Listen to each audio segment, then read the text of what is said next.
Well, my Jersey accent is going to sound horrible after those beautiful UK and Irish lilts, but this is what you got all. Hi, I'm Janet. I'm recovered from compulsive eating and bulimia. Happy to be with you this morning. So last week we finished working with others, going through the steps, and the next few chapters are about relationships. Two wives, really about relationship with if we've got someone in our family who's an addict, two employers, about relationships at work, family afterwards, family relationships, and then a vision for you, relationships in the fellowship. So I can't think of too many people who feel lonelier than the wife of an alcoholic. Imagine waiting up for him, whether it's your husband or your son, night after night, not knowing when or if he's coming home. And if he is, whether he'll be sullen and silent or raging and abusive. And imagine if you're a mom and you have kids and you watch your children learn how to be silent and tiptoe around the house so that daddy doesn't notice them. It's easy to imagine this wife, even though she may have been a woman of faith all her life, it's easy to imagine her whispering in the dark, God, where are you? Do you even hear me anymore? And then we get to this chapter, Two Wives, where it says on page 104 of the big book that we want to leave you with the feeling that no situation is too difficult and no unhappiness too great to overcome. And you can almost feel these wives who've gone before her reaching out to like this struggling wife to say, you matter to us. And I think if we really look in this chapter, we can hear God saying to us compulsive eaters, and you matter to me. And really, deep down, isn't that what we all want to hear? And of course, it's true. For just a minute before I get into the meat of this chapter, I want to turn back to chapter 4, We Agnostics, where they tell us the main object of this big book. It says its main object is to enable you to find a power greater than yourself, which will solve your problem. So if this power, this God, is going to enable me to solve my problem, and of course, right, for us, isn't that the number one problem we want him to solve? This power must care about me, must love me. So that's this God, this loving God who we matter to, who we are going to try to encounter in the pages of Two Wives. And this chapter generally doesn't get a lot of airplay. Often people skip it saying, well, I'm not married to an alcoholic. It doesn't apply to me. But I think there's lots of principles we can apply in our own recovery. Because my recovery isn't primarily about like food plans and meetings. It's about how I spiritual principles in all my affairs. And for someone new, that may sound weird, right? When I came around, all I wanted was that magic food plan. Well, it didn't work, right? After years of not getting better, I was finally told that the solution was a spiritual experience. Page 25 explains that. It's basically God rewiring my heart. Well, how does that happen? Do I just say a prayer and God comes in like with his electrician tools? Nope. The way it works is I do this 12-step program, which tells me I need to get a concept of God, surrender to this loving God, clean up my past, and practice spiritual principles in all my affairs. And there's some basic spiritual principles we have to start practicing even from day one, like rigorous honesty. If we're not honest, it's like we took a big black magic marker and wrote the words, keep out God across our hearts. And we don't have to wait to work through the steps. Right away, I can do this. And this chapter, Two Wives, is chock full of some amazing spiritual principles and some promises if we practice them. I don't have time to go through every single principle, but that would be a great thing to do on your own. Go through and look for all the spiritual principles. So I've picked out some that had meaning to me that I hope are helpful. So the first half of the chapter is really about how to help someone who's an addict. And then halfway through, they switch. It's like, okay, wife, now let's talk about you and your spiritual issues. So let's dive in, page 104. Last paragraph. It says, We want to analyze mistakes we've made.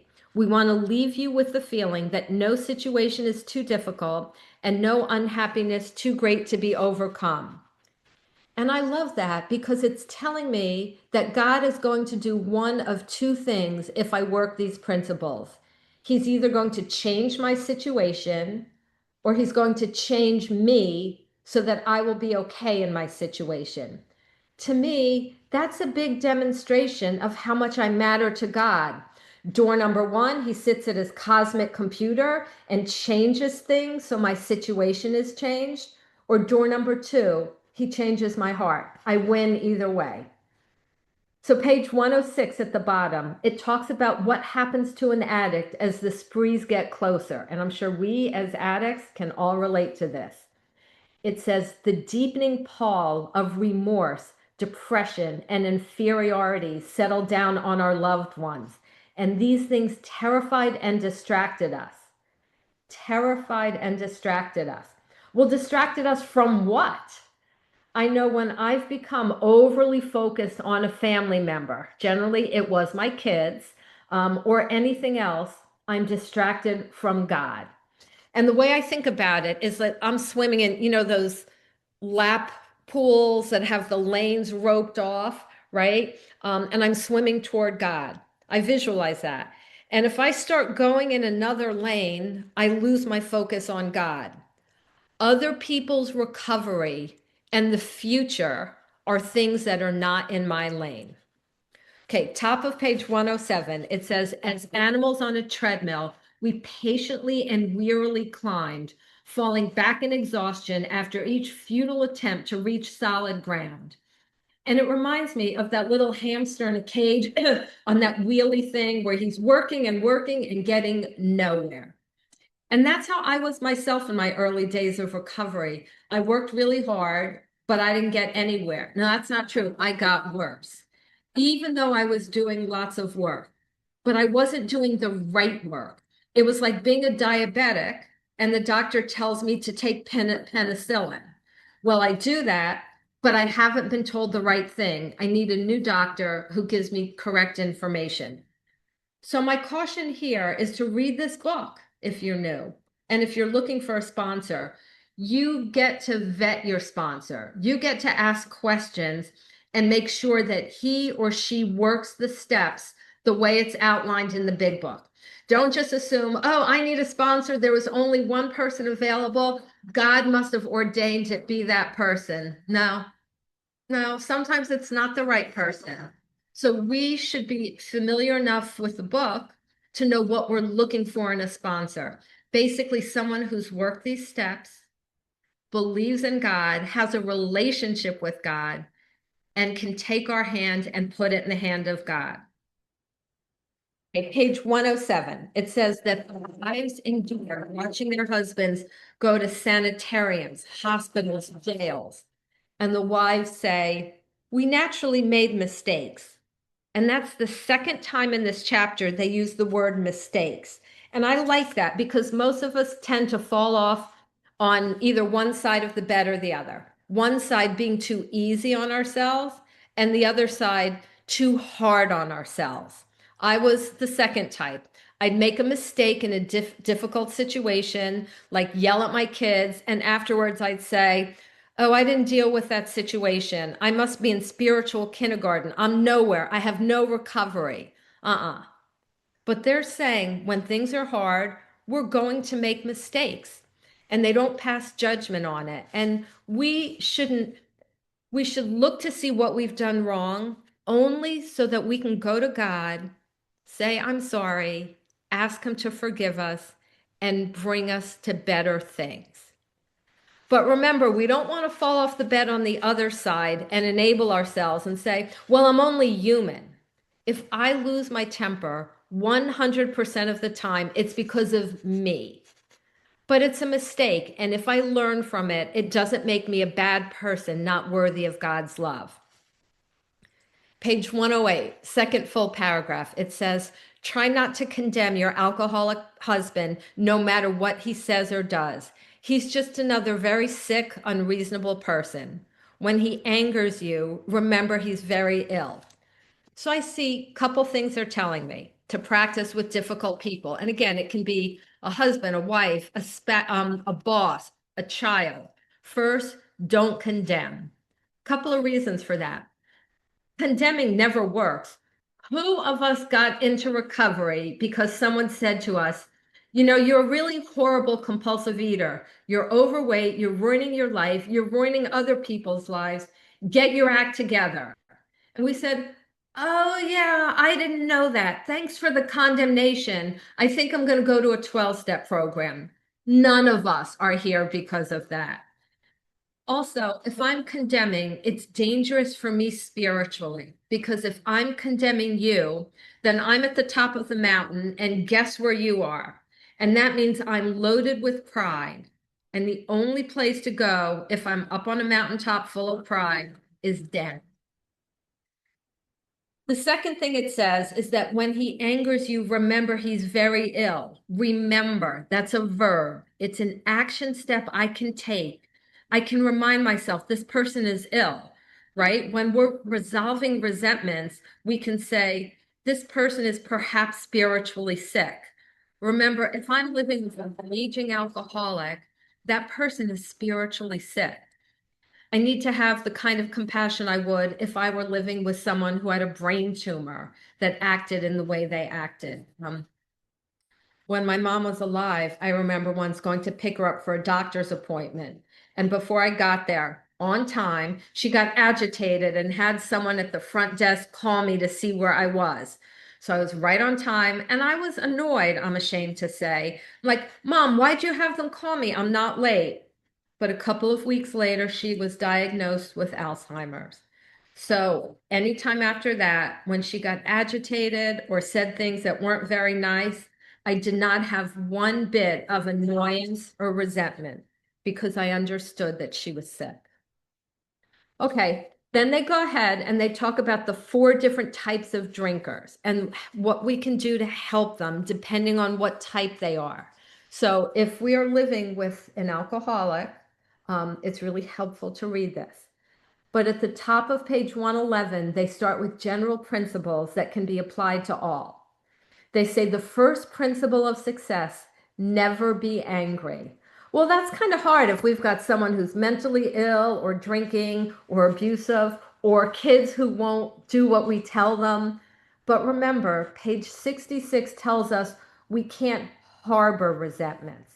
I may get a resentment, I'm a human being, but I can't be a safe harbor for resentments. I can't just say, well, this person gets me mad and I'm entitled to be mad. What I'm supposed to do is acknowledge I'm angry, but then I have to do something about it. I inventory, share it with someone, ask God to remove it, and make amends. And they end that paragraph, first paragraph on page 111, by saying patience and good temper are most necessary. Because again, it's a disease we're dealing with, not a moral issue.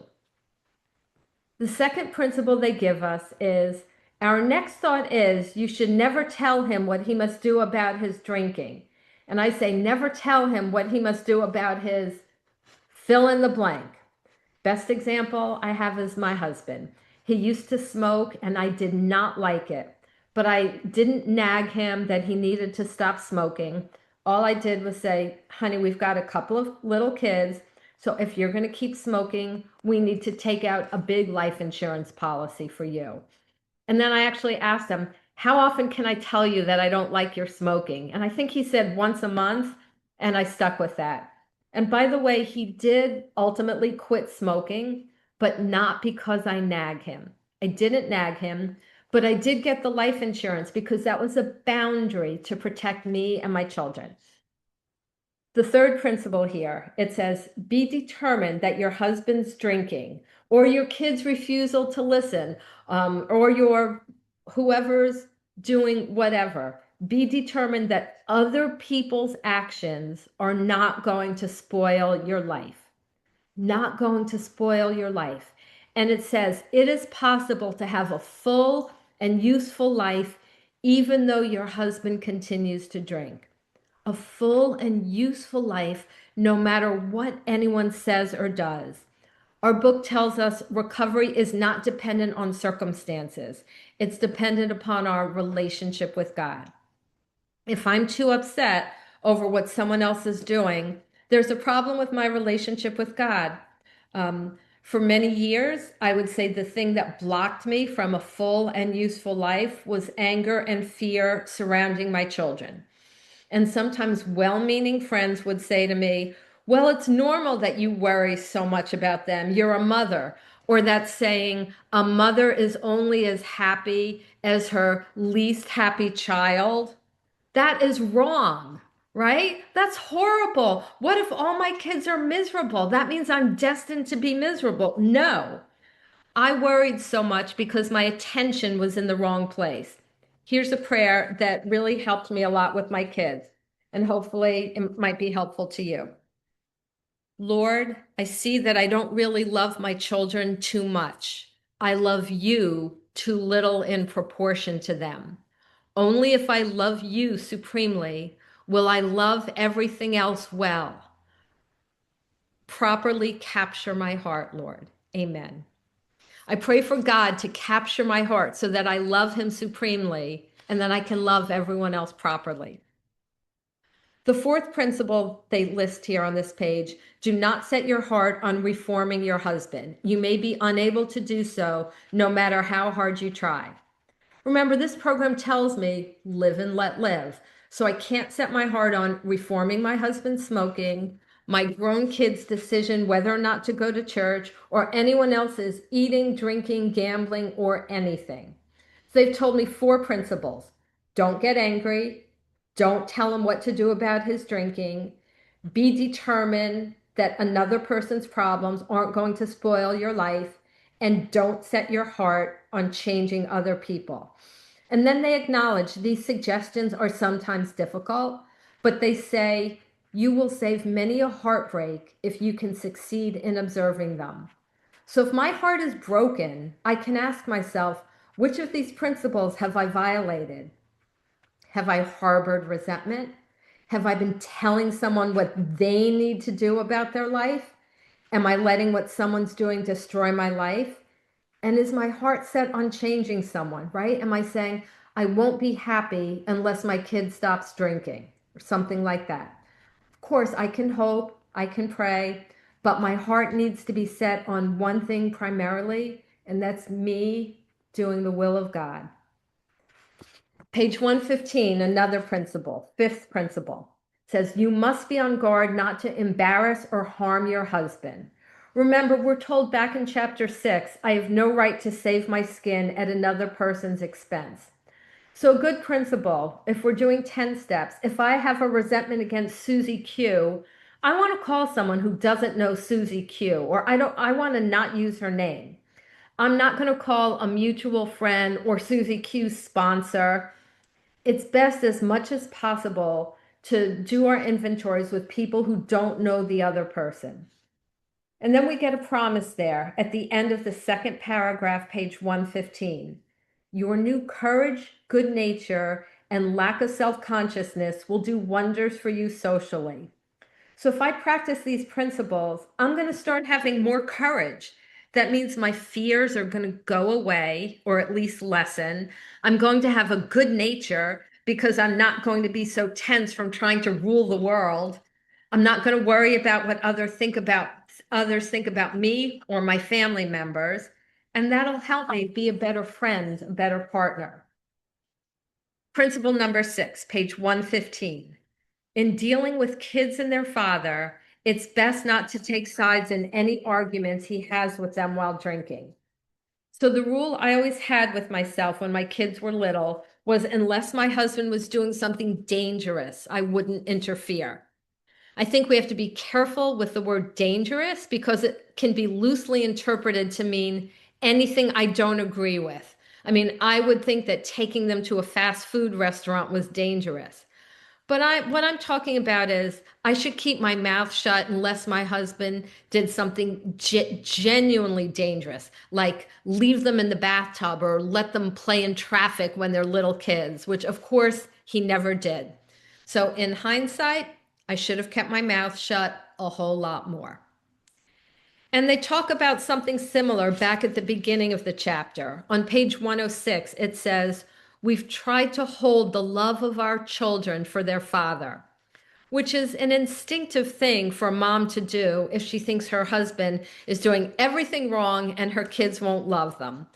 How many times when my kids were younger did I try and manipulate relationships and think things like, okay, if I don't tell my husband to go outside and play basketball with Daniel, then he's not going to have a good relationship with Daniel. And when Daniel grows up, he's going to remember my husband's neglect and not like him. Well, Daniel is now 23 and he adores my husband more than he adores me, actually. So my job is to let other people have their own relationships and not try to manage and control them, either to get people to love each other, or if I'm mad at one family member, to get the other family members to be on my side and get mad at them too. I have to let everyone else have their own relationships. And now sometimes I'll pray and I'll ask God to bless the relationship between my husband and my daughter, my husband and my son and my daughter and I, my son and I. I go through all the relationships we have and I pray for the people and those relationships. Bottom of page 115, seventh principle. Don't lie on behalf of your husband in order to protect him. We are people who have to be honest, even if there will be consequences for others. So in the chapter to employers, it says sometimes an employer may worry that the guy's drunk when the wife calls and says he's sick. It says if he's trying to recover and he's drunk, he will tell you, even if it means the loss of his job. So we don't try to shield people from consequences by lying. Then on page 116, there's a shift. It's like they're saying, up until now, we're talking about how to help your husband, but now, wife, let's talk about you. They say, we've remarked elsewhere how much better life is when lived on a spiritual plane. If God can solve the age-old riddle of alcoholism, he can solve your problems too. And I can just see a wife reading this like, wait, me too? No, no, no. I was here to help the drunk I'm married to. And you're saying I have problems? But they press on, saying, we wives found, like everyone else, we were afflicted with pride, self-pity, vanity, self-centeredness, selfishness, and dishonesty. And at the bottom of page 116, they say, we used to think we were good, capable of being nicer if our husbands stopped drinking, right? Like I wouldn't be nasty if my husband and my kids didn't do dot, dot, dot. But remember, a recovery is never dependent on circumstances. It's always dependent on my relationship with God. So it says, here's the solution. We try to put spiritual principles to work in every department of our lives. And if we practice the opposite, and the opposite would be humility, gratitude, unselfishness, honesty, and self-sacrifice, it tells us on page 117 that if we practice these things, God will give me a radically changed attitude toward my husband. Like God sees me. I matter to God. You matter to God. God himself will see the work we're doing, even if the other people don't, and will radically rewire our hearts. So as a result of applying these spiritual principles, it gives me these promises that God will give me: lack of fear, lack of worry, lack of hurt feelings. And then they tell me something that I don't really like. Page 117, it says, all problems will not be solved at once. The old problems will still be with you. This is as it should be. I mean, come on, this is as it should be. God's not going to like wave some magic wand and make all my problems go away as soon as I do my step work. I mean, if I were God, that's how I would do it. But I think I'm learning whenever I go through a difficult situation in my own house is that these difficult situations force me to rely on God more and force me to look at the idols in my life. Do I have an idol of a perfect husband? Do I have an idol of perfect children? Here's another one. Do I have an idol of a perfect relationship with my children, which drove me for many, many years. I was paralyzed with fear that when my children grew up and were no longer under my control, they wouldn't love me anymore. And that fear led me to alternate between being overly lenient to manipulate them into loving me, and then overly tough to retaliate when I didn't think they loved me right. Happy to report, God is good. These relationships have been mended. We are going up to see my daughter today and spending the night, and she's like, "Can't you stay longer?" And our son just left for 5 months military training. And yesterday he called me just to talk for 15 minutes. Um, God is good. But this took a lot of inventory work and amends and prayer. But it is possible to mend relationships. Here's a prayer I've used, which of course can be changed to fit anything that's too important in our life. God, I entrust my children to you now. I release them to your protective care, knowing that they're much safer with you than in my clinging hands. Please remove all idolatry of my children and my relationship with my children from my heart so that I don't endanger them or myself. Please remove all fear that I won't matter to them. I release my children to you and I release my fear to you so that I'm free to cling to your hand. Thank you that as I entrust my children to you, you're free to shower blessings on them. Thank you that your presence goes with them wherever they go. Thank you that you will guide my children and help them learn to trust you. Thank you that I matter to you. Thank you that your presence stays with me as I relax and trust you. Lord, I am excited to watch and see what you will do. Amen. Okay, back to the book, page 117. They continue on and say these workouts, meaning these difficult discussions we sometimes have to have, should be regarded as part of our education.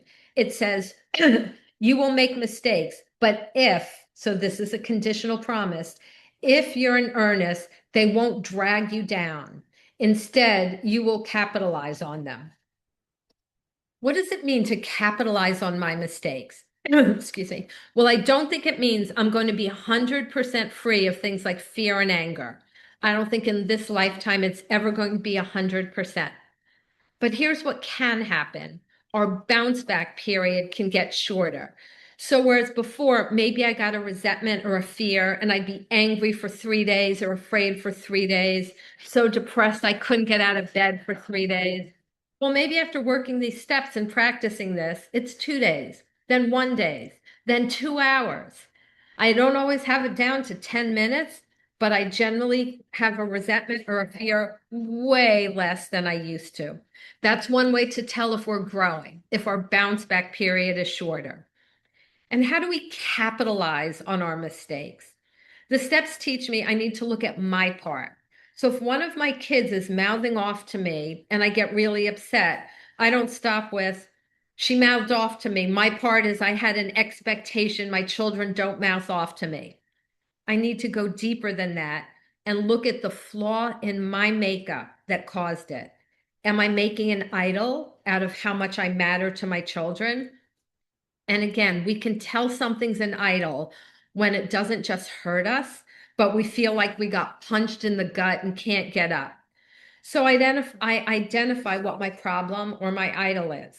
Talk to someone who won't enable me. And we all know those people who are going to enable us and say, poor you, or the people who are going to tell us the truth.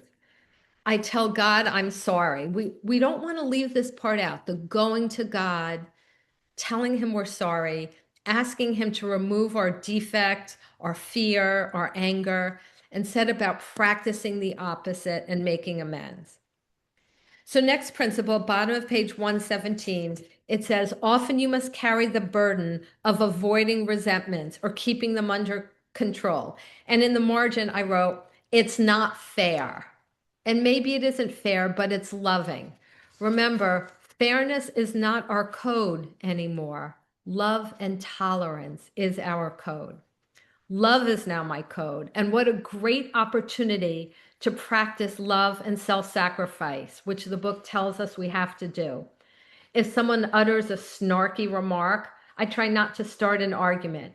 I can just absorb it and let it go. Grace is forgiveness that costs me. It's easy to forgive if it doesn't cost me anything. Grace is forgiveness that costs.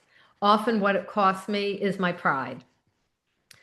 It's a way, again, of practicing self sacrifice, critical to my recovery. Now, again, I am not saying that if someone's married to someone who's beating them up, they're supposed to just take it. That's not what I'm talking about. I'm talking about the occasional insensitive remark. Sometimes it's okay to just let things go. Okay, next principle, page 118, second full paragraph. It says, your husband knows he owes you more than sobriety. He wants to make good, yet you must not expect too much. I think there's a couple of things here. One, if I don't expect much, I'm not disappointed. I'm always happily surprised. But also, when it says he wants to make good, I think we're supposed to assume the best in people, that people generally want to do the right thing. Maybe I'll be wrong, but isn't it better assuming the best in people rather than assuming the worst? That's how I want people to deal with me, not take a remark I make and assume I have a bad motive. Next principle, page 119. When resentful thoughts come, try to pause and count your blessings. So we can intentionally look for our blessings. Like, I have a job, I have heat in my house, I have a husband who loves me and supports my recovery work. And we don't just sit there and put these blessings on an app, by the way. I know most of us have this app that where we can write our gratitudes. After we list them on the app, I thank God for them. Thank you, God, for a husband who provides for me. Thank you that my children are safe. We don't just list it like a grocery list. We go to God. That's another way of building our relationship with God. Okay, critical principle on the bottom of page 119. Find a great cause to live for. You probably need fresh interest as much as your husband and a great cause to live for. How lucky are we? We get to recover, we get to help others and get closer to God in the process. I can't think of a greater cause. And they tell us on the top of page 120 how to live that out. It says, think about what you can put into life instead of how much you can take out. So maybe when we go places, we think, how can I contribute here instead of what's in it for me? And then finally, they talk about what if someone drinks again? And I love how they deal with this on page 120. They say, perhaps your husband has made a fair start and things are going well, but then he gets drunk. What do? They say, if you are satisfied he really wants to get over drinking, you need not be alarmed. So what they're telling us here is it's possible to want to recover but stumble. Remember, in the foreword to the second edition, it says 25% of the original fellows who really tried recovered after some relapse. Imagine if they'd given up on that 25%. And by the way, I would have been in that 25%. So they tell us not to be alarmed at the man's relapse. And they say, though it's infinitely better that he has no relapse at all, as has been true with many of our men, it's not a bad thing if the person sees he has to redouble his spiritual activities if he expects to survive. What does that mean to redouble our spiritual activities? Work the steps harder, more self-sacrifice for others, more time with God, more surrender of things I'm not quite willing to surrender, more God, more service, more love. And they tell us, if he gets drunk, don't blame yourself. Remember, I am never the cause of someone else's drinking or binging, and no one else is ever the cause of mine. Okay, home stretch here. Bottom of page 120. It says, God has either removed your husband's liquor problem or he has not. If not, it had better be found out right away. Then you and your husband can get right down to fundamentals. If a repetition is to be prevented, place the problem along with everything else in God's hands. So there's a lot here and a lot that can help us as compulsive eaters. So let's try to break that down. It says that God has either removed your husband's liquor problem or he has not. Or for us, God has either removed our compulsive eating problem or he has not.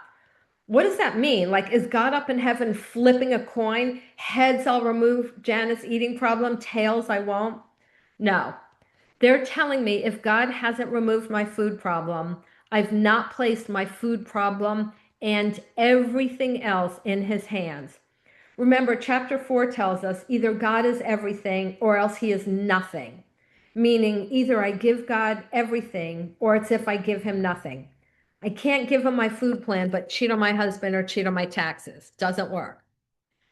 I think what they're telling us is to look to see what we haven't placed in God's hands and then place it in God's hands. I think that's what the fundamentals are. This reminds me of like middle school social studies. I don't know what y'all call it across the pond, but here that's like grade 6, 7, and 8, where we learn about like the kings and the serfs. And as long as the serfs are on the king's land, when the invading army comes to attack, the king pulls up the drawbridges. And if I'm on the land, I'm protected. But if I wander off through dishonesty, lack of surrender, refusal to make amends, or things like that, then when the invading army comes and I'm not on the king's land, I'm not safe and protected. Not because the king doesn't love me, but because I've wandered off. So they're telling us we're liable to drink or eat compulsively if we basically wander off the king's land. But the good thing about this king is that he'll always take us back. I believe he even launches search and rescue missions for us. Okay. Final page of this chapter, page 121. The writers of the chapter say that we realize this is hard stuff, but we really want to help you avoid unnecessary difficulties. And then they conclude by saying, good luck and God bless you. They are asking God, the creator of the world, who like flung the sun, the moon, the stars, and all the planets, to bless us. That means to confer his divine favor on us.